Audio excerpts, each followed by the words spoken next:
Doutor Júlio, no bloco anterior nós falávamos sobre as disparidades entre os direitos que estão na Constituição e o que é aplicado.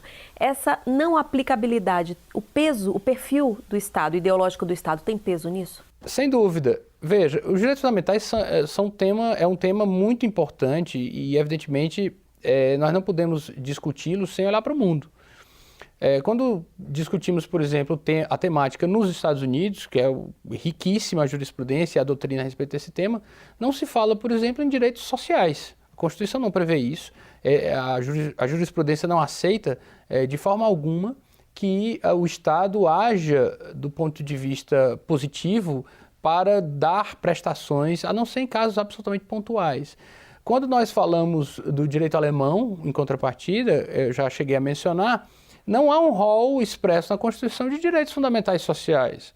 Todavia, o fato da Constituição alemã prever a Alemanha como um Estado social faz com que o legislador haja de forma positiva, prevendo uma série de direitos derivados da dignidade da pessoa humana e que, evidentemente, são equivalentes aos que nós temos no Brasil. A Constituição brasileira também é bastante generosa na disposição de direitos fundamentais, e isso evidentemente deriva do momento em que ela foi feita, no final dos anos 80, aquele momento de redemocratização, em que havia uma necessidade de positivar expressamente os direitos, justamente porque nós acabávamos de passar por um período de vulneração grave, né, desses direitos fundamentais. Então, evidentemente, o perfil do Estado altera não só a elaboração da Constituição, naquele momento em que ela é feita, mas também a sua aplicação. Não é? Inclusive, a alteração democrática, evidentemente, de posições do Estado, as posições dominantes daquela sociedade, pode também gerar o que a gente chama de mutabilidade constitucional. Isso é, há uma alteração da interpretação de determinados direitos fundamentais sem que haja expressamente uma alteração na norma expressa na Constituição. Então, sem dúvida, o aspecto político, não é, tem um grande impacto na efetivação dos direitos fundamentais. Doutor, a relação é de ligação, né? O acesso à justiça é um dos direitos garantidos na Constituição e cabe à Justiça garantir que esses direitos sejam cumpridos. Como é que fica o papel da Justiça Federal nessa missão? Excelente pergunta. O direito fundamental, ele só é efetivado, muitas vezes, em juízo. Tanto é que temos direitos fundamentais que garantem a efetivação dos direitos fundamentais. Então, quando nós falamos de acesso à justiça, ele em si já é um direito fundamental. Quando nós falamos em duração razoável do processo, ele também é um direito fundamental na Constituição brasileira. Então, não adianta nós termos um rol, como nós falamos, não adianta nós termos um rol de frases bonitas na Constituição, sem que elas, de fato, aconteçam na realidade.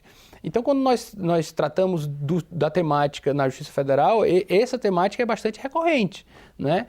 Como nós tratamos de temas ligados à União, sempre que a União é chamada a realizar, notadamente, esses direitos prestacionais, muitas vezes esses casos chegam à Justiça Federal não só do ponto de vista de demandas individuais de um sujeito, de uma pessoa específica que busca algo, mas também de demandas que a gente chama de demandas mais estruturais, que são aquelas demandas que tratam de temas maiores, ou seja, da gestão própria de um sistema de saúde, da gestão própria de um cuidado ambiental, que também é um direito fundamental, da gestão de um sistema de garantia de moradia.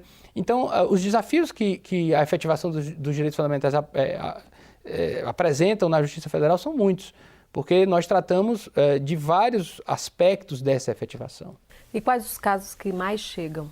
Olha, nós temos sempre, né, muitas discussões na Justiça Federal. Hoje, o microsistema de juizados especiais é bastante expressivo na Justiça Federal e, evidentemente, quando nós tratamos de juizado, grande parte dos temas são ligados a direitos de seguridade social, ou seja, aposentadorias, pensões, benefícios assistenciais, todos esses, evidentemente, são diretamente ligados a direitos fundamentais. Então, podemos dizer hoje que grande parte do volume do trabalho da Justiça Federal, do ponto de vista individualizável, ou seja, dos casos de pessoas individuais, dizem respeito à natureza previdenciária que por sua natureza, são imediatamente referenciáveis a direitos fundamentais. Mas também temos vários outros aspectos, como ações coletivas, não é? Ações civis públicas, de discussão de manejo ambiental, nós temos muitas discussões também de garantia de serviços à saúde do ponto de vista mais amplo, ou seja, ordem de cirurgias, acessos à UTI, não só do ponto de vista individual, mas também do ponto de vista sistêmico. Então, de fato, a Justiça Federal, repito, tem um papel fundamental na efetivação desses direitos e também tem um papel fundamental na efetivação desses direitos em tempo, ou seja, dentro de uma duração razoável, porque, como nós sabemos, o direito que tarda não é direito, né? Pois é, diante de tudo isso, escassez de recursos, de dar a resposta a tempo, como é que procede o magistrado para garantir a efetivação desses direitos? Muito bem.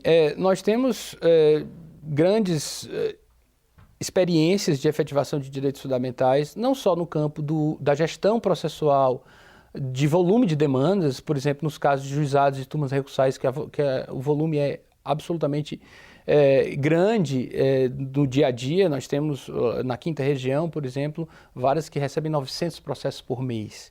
Então, a efetivação desses direitos dessas pessoas passa por um aspecto de gestão de processos, do ponto de vista administrativo. E também nós temos que usar outros instrumentos criativos ao longo do tempo para essa efetivação. Nós temos, por exemplo, discussões sobre demandas estruturais. As formas de lidar com essas demandas não podem ser as formas tradicionais do processo. Ela deve ser uma forma multifatorial, multidisciplinar, com a participação de todos os envolvidos naquele problema.